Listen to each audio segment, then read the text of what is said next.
Hello, everybody. My name is Berenice Martinez, and today we're going to be discussing the four pillars of the pandemic, which is fear, abolition, existentialism, and privilege. So we're going to be discussing these four set of topics, and we hope you guys enjoy and it sparks some sense of discussion. So we're going to be talking about abolition and how it ties in with the pandemic. So in this very informal discussion, I want to pinpoint the Black Lives Matter movement, abolishing the police system, and this new set of transformative justice or healing that has been put in the forefront of the ways that we can move forward from this criminal justice system that really doesn't benefit anybody other than white people and white passing people. So it all starts from the beginning of the pandemic around June or March. And we saw the lynching of George Floyd, the murder of Breonna Taylor, and the world just stopped and people were put in this position where they can no longer just run away from their privileges, run away from the harm that they cause Black communities, the harm that they cause Black students, Black people, unhoused Black people. People couldn't run away from that. And a lot of it has to do with the fact that we're in a pandemic. A lot of it has to do with the fact that people were hyper aware of all the injustices that this country has, and how this country is set up in a way where you can only succeed if you mold into this white heteronormative cis culture. And it allowed for us to visualize ways to abolish those ideas, to abolish the history of harm, the history of policing, the history of murdering Black people through policing, through this criminal justice system, or what we call justice system.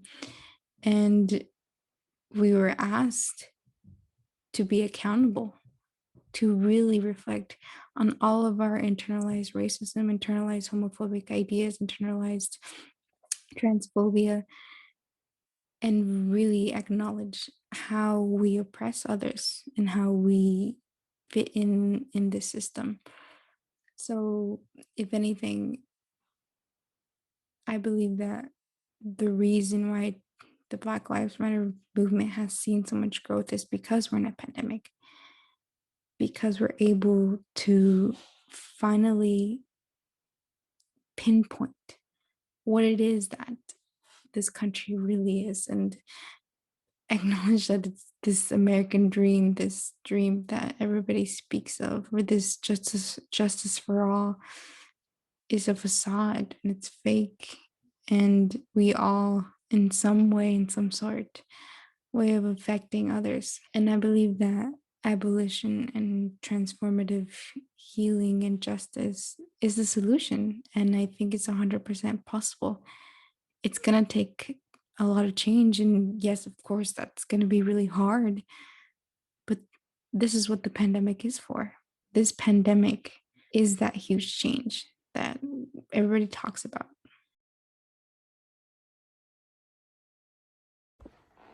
Hi, my name is Savannah, and I'm here to talk about one of the four pillars of the pandemic that was fear. The pandemic instilled a sense of fear that we as Americans will never forget, we as the world will never forget, and a lot of us will never look at life the same.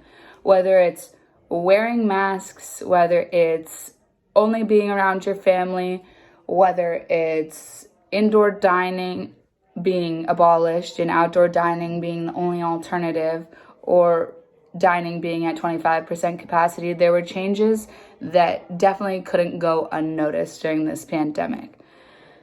The fear of contracting the disease was one thing, but the fear of dying was the overwhelming thought that plagued the nation. Fear fueled a lot of panic that fraught our nation and led to things like panic purchasing of necessary items for some households that other households need to buy on a regular basis instead of stock up in one supply. Toilet paper, baby food, frozen meat all went out of stock in a lot of stores that we go to on a daily basis because these people were panic buying these items that really didn't have that much impact on the virus itself, but it left a lot of households without those things, those who live paycheck to paycheck and need to buy those when their ends meet enough to buy them. It became super hard for some people, and this fear almost perpetuated the sense of greed that America is known by. It was honestly sad to see the new mothers who couldn't buy baby food and the mothers of with the means to support themselves not or panic buying all of the food off the shelves, so those mothers, those newly mothers, weren't able to buy them. It instilled this sense of fear that almost made our nation detrimental, and I don't know if we are ever going to get away from it.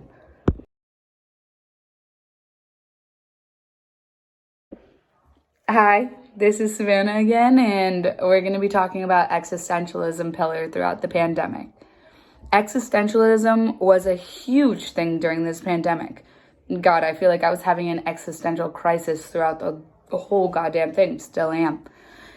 My room, my personal space became fraught with loads of other things as my bedroom morphed into a classroom, an office, and a place to entertain myself for hours on end. When you find yourself stuck in a tiny room for extended periods of time and your outside life suddenly invades your room, it almost becomes impossible to escape the thought of the meaning of life. Was my whole life really meant to be spent in my bedroom? Wasn't I destined for more than this? Was I supposed to be doing something else? Was everybody else doing what I was doing? It became this ongoing thought process, this questioning between my internal and external conscious of like this fight between two sides and questioning the meaning of my life as a whole, because at a lot of points I felt stuck. I felt like nothingness. I wasn't moving towards anything. I wasn't moving backward, but it definitely wasn't progressing me as a human in any way. Multiple times throughout the pandemic, I asked myself if my life had meaning and if life had meaning itself. I spent hours contemplating what I wanted to be doing and comparing it to what I was doing because of the pandemic. It was an existential crisis that I know a lot of people relate to, as they weren't doing the things that they thought they were supposed to be doing or had to be doing. And a lot of the things that we were supposed to be doing, had to be doing, were all in one place that was supposed to be our safe haven. Our bedroom is supposed to be our safe haven. And now it was being overloaded with work and with school and all the other things that go into entertaining yourself when you're quarantined. And a lot of us didn't know which way was up. In this section, we'll be talking about privilege in the perspective of Sean Malone and Berenice Martinez. One of the pillars is privilege, and I think it's very important to talk about this and how it relates to the pandemic.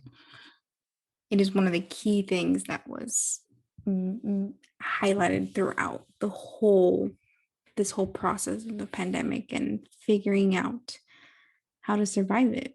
It's privilege, and how people were impacted differently based on their economic status, based on their class status, based on just the set of privileges they hold. And some of them come from being a student, being privileged enough to be able to work from home, those who do research and those who are able to remotely work from home were impacted less than those who had in-person jobs, and those who had to continue on to going to their in-person jobs because they couldn't afford to just not work. they couldn't afford to just wait on this stimulus check that was not even a whole month's worth of rent. And that is privilege, housing privilege, privilege in work. And then there came the whole aspect of being young and this idea that because we're younger and we won't be affected as severely is privilege. And many we saw this through watching our friends or people who were close to us go out to parties, go out to social events, social gatherings, even though they were explicitly affecting how much this pandemic spread. And that in itself is privilege. And privilege also came in being able to be surrounded about environments where people took the pandemic seriously. And just privilege in itself controlled this pandemic. It was all around us. And it was like put in front of our faces, and it made us aware of what systems are put in place. So let's talk about the pandemic through the scope of privilege. The first reason that I personally am privileged is because I'm a student in college. Now, I'm lucky enough to go to university at UCSC where college students have access to free testing.